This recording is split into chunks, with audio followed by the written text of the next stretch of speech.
we'll be announcing what we're doing tomorrow with respect to China, and we are not happy with China. 如果有人要执意损害中方利益，中方必将采取一切必要措施，予以坚决推进。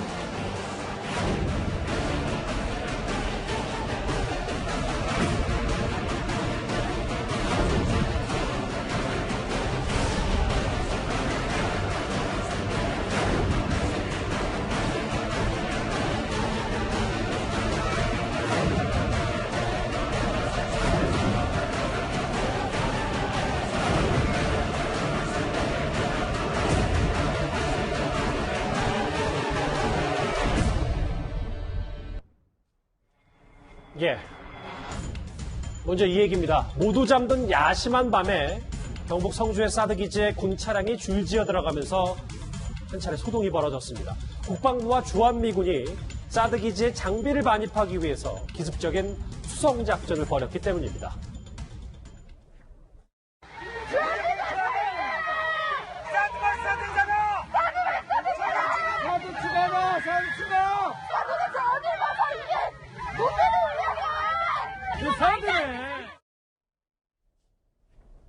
오늘 새벽 모습이었습니다. 신 대표님. 네. 불상사는 벌어졌으면 안 되는데 일단 뭐 어떤 이유든 주민 5명이 부상을 당했다고 하더라고요.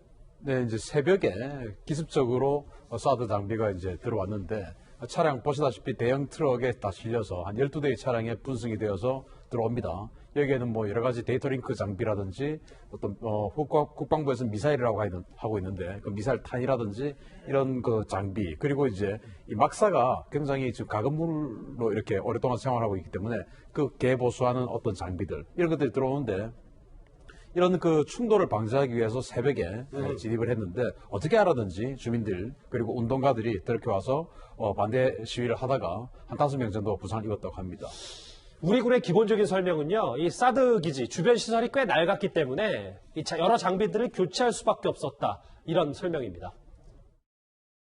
국방부는 어젯밤부터 오늘 아침까지 주한미군 성주기지에 대한 지상수송을 지원했습니다. 주한미군 성주기지는 기존 골프장 시설을 대규모 개선 공사 없이 사용하여 장병들의 생활 여건이 대단히 열악한 상황에 처해 있습니다.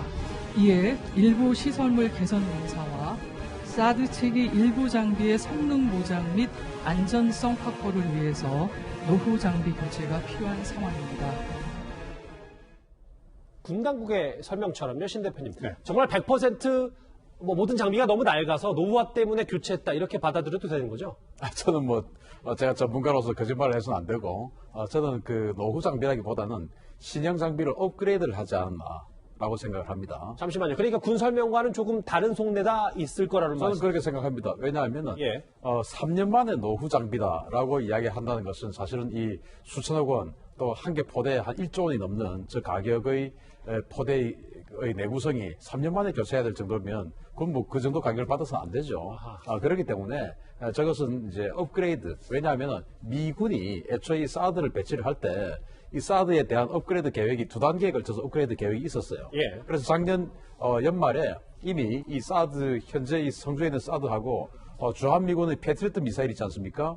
그 두 개를 통합해서 네트워크하는 작업을 했었습니다. 그건 이제 소프트웨어로 하는 것이고, 그리고 지금 이번 마지막 개량 작업이 이 일본에 있는 동부가 전구 이 미사일 방어 시스템 네트워크 지휘 통제소가 있어요. 거기하고 연동을 하는 작업을 하는 게 미군의 최종 목표였어요. 근데 그게 원래는 2021년에 완성을 하기로 했는데 지금 시기를 봐서 조금 당겨지지 않았나. 왜냐? 저희는 이제 북한의 SLBM 도발이라든지 이런 여러 가지 안보적 그 상황이 있으니까 위기가 있을 수 있으니 그래서 조금 스피드를 좀 낸 것은 아닌가라는 생각을 하고 방금 이제 흰색 트럭이 보였는데 그런 흰색 트럭이라든지 지금 보이는 이런 짙은색 트럭 이런 것들은 사드 장비하고는 관계가 없는 도색이에요. 저런 것들은 이제 국방부에서 말한 것처럼 막사 개보수를 한다든지 다른 어떤 지원 시설들 로 보이고 지금 보시는 아까 보였던 그 사막색 사막색 장비들이 이제 사드와 직접적으로 연계되는 12대 들어갔다 그러더라고요. 그렇죠. 토탈 12개가 들어갔는데 그중에서 상당수가 4대가 미사일을 실은 차량이었고 나머지 방금 뭔가 지금 미사일은 아닌데 좀 그 박스 같은 게 실려 있는 사막색이 있었습니다. 그런 것들이 아마 일본의 이 미사일 지휘 통제사하고 연결하는 그 데이터 링크 시스템이 아닌가 저는 그렇게 봅니다. 실제로 노후화된 것도 물론 있지만 미사일 자체, 사드 기지 자체의 업그레이드 좀 한 단계 올라가기 위해서 신형으로 교체했을 것이다. 신 대표님. 그럼 저희가 좀 걱정하는 것 부분은 이거잖아요. 화면을 저랑 같이 보면 최근에 지금 미중 갈등이 최고조인데 네. 사드 기지를 만약에 업그레이드한다. 그럼 중국에 이게 사전에 설명이 잘 됐냐? 그럼 중국은 이거에 대해서 반발이 없느냐? 뭐 이 부분일 겁니다. 오늘 이제 국방부가 이런 부분에 대해서 기자들을 대상으로 그 질의응답회를 했어요. 예. 그 질의응답회에서 보면 국방부가 사전에 이제 중국에게 설명을 했고 중국에서 뭐 별다른 이견을 내지 않았다라고 설명을 했습니다. 우리가 이제 지난 세월을 돌이켜 보면 이 그 중국에서 이 사드 배치하는 것에 대해서 굉장히 반발을 하는 이유 중에 하나가 이 사드의 TPY-2 레이더가 중국을 비추면 중국 전역이 다 탐지가 되지 않느냐라고 상권이지 않느냐? 그렇죠. 그렇게 이제 하는 것이었고, 미국은 당시 그것은 이 사드 레이더는 2가지 버전이 있는데 전방 배치 모드라고 해서 탐색 모드로 하면 1800km니까 중국이 보이는데 북한이 언제 미사일 쏠지 모르는데 여기는 정말 모드, 즉 요격 모드로 해놔야 된다. 그래서 전방 배치 모드와 요격 모드 이 터미널 모드로 했을 때 이 두 버전을 바꾸는데 8시간 이상이 걸리니까 우리는 반드시 여기는 터미널 모드, 즉 중국하고는 관계없는 모드다. 이렇게 했음에도 불구하고 중국이 보복을 했지 않습니까? 그런데 사실은 이번 업그레이드는 뭐 국방부가 어느 정도로 설명을 했는지 사실은 또 이 중국이 최근에 사실은 이 사드 관련해서 막 여기까지 하자라고 사실 인정했지 않습니까? 예. 왜냐하면 인정했으면 이 중국도 저도 아는데 중국이 왜 모르겠습니까? 이 사드의 발전이 어디까지 가고 어디가 그 엔드스테이트 마지막 계획이다 다 알죠. 그러니까 이미 양해가 된 상황이다. 그래서 지금은 이 레이더가 중국이 최초에 우려했던 것처럼 전방 배치 모드 8시간 이렇게 걸리는 게 아니고 스위치만 바꾸면 바로 그냥 중국 전역을 볼 수 있는 정도로 교체를 할 수 있는 그 업그레이드 작업이 지금 된 거 아닌가 생각합니다. 이해가 좀 됐습니다. 그런 움직임도 있었군요. 그리고 이 소식도 짚어봐야 됩니다.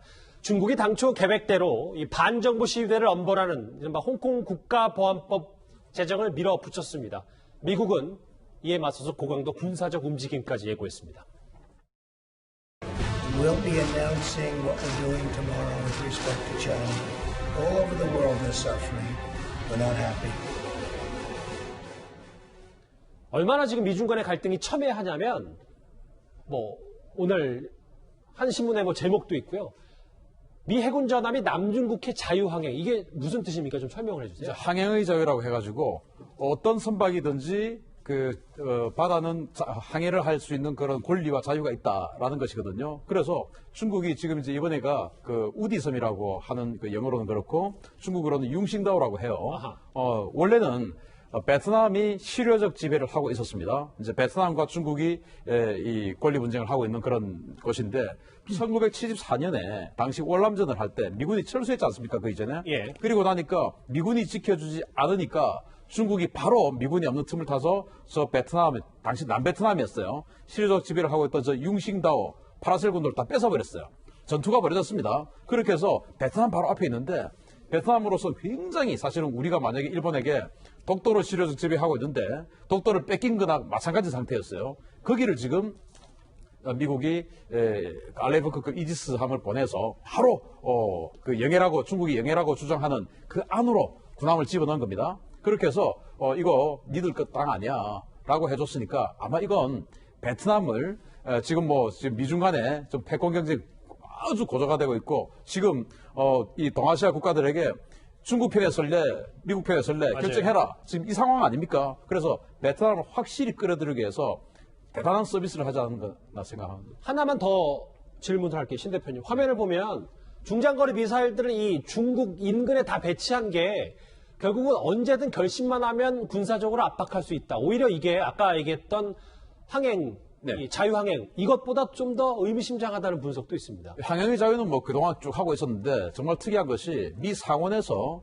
태평양 억지 우상이라고 그래가지고 예. 상원의 그 아태 소위원장하고 이제 공화당이죠. 그리고 민주당 간사하고 둘이 합동으로 기고문을 했고 거기에 보면 이제 이런 식으로 동아시아의 전력을 강화해서 중국을 억누른다. 그리고 우리에게 군사적으로 안 되니까 아예 덤빌 생각하지 마라. 라고 그게 나와 있어요. 그리고 이것을 2021년 회계연도 국방수권법에 포함시키겠다. 2021 국방수권법이 올해 10월부터 발효되거든요. 예. 이걸 법안으로 해서 아예 예산까지 태워서 이 미사일, 이 영내 지역에 미군기지 늘리고 또 미사일 방어 시스템 강화하고 지대지 미사일 해서 중국을 직접 타격할 수 있는 지대지 미사일 기지까지도 만들겠다라고 의회에서 말한 겁니다. 글쎄요, 뭐 확실히 뭐 계기를 홍콩 보안법 전후, 이 가결 전후로 나눌 수는 없겠지만 지금 미중 간의 갈등, 홍콩을 이 보안법을 시작으로 좀 제대로 불붙는 것 같습니다. 걱정이 좀 큰데요. 관련 소식 여기서 정리하고요. 다음 주제 분위기를 바꿔보기 전에 지금까지 들어온 댓글 5개를 한번 차례로 만나보겠습니다. 나라를 지키는 일인데 죄 지은 것 있냐? 사드 반입 눈치 보지 말고 당당하게 하라. 예. 눈치 봐가면서 나라 지켜야 하더니 사드 저지 성주 참외 안 사 먹고 싶다. 뭐 이런 말씀도 하시네요. 예. 아빠 찬스로 뇌물 받고 교도소 가더니 이번엔 유산 싸움. 돈은 피보다 진하다. 뭐 김홍걸 당선인을 비판하는 시청자 목소리도 있습니다. 예. 시세 떠나 애초 마포에 쉼터가 있는데 왜 쓰지도 않을 집을 안성에 또 샀는지 오늘 기자회견에서 해명이 좀 부족하다고 느끼는 시청자분도 계시는 것 같은데요. 마지막 댓글 보겠습니다. 진짜 너무하네요. 돈 벌고 가난하면 자식 유학도 못 보내고 집도 사면 안 되나요? 윤미향 당선인 의혹, 이건 좀 말도 안 된다. 과잉 해석이다. 과도한 의혹 제기다라는 댓글까지 있습니다.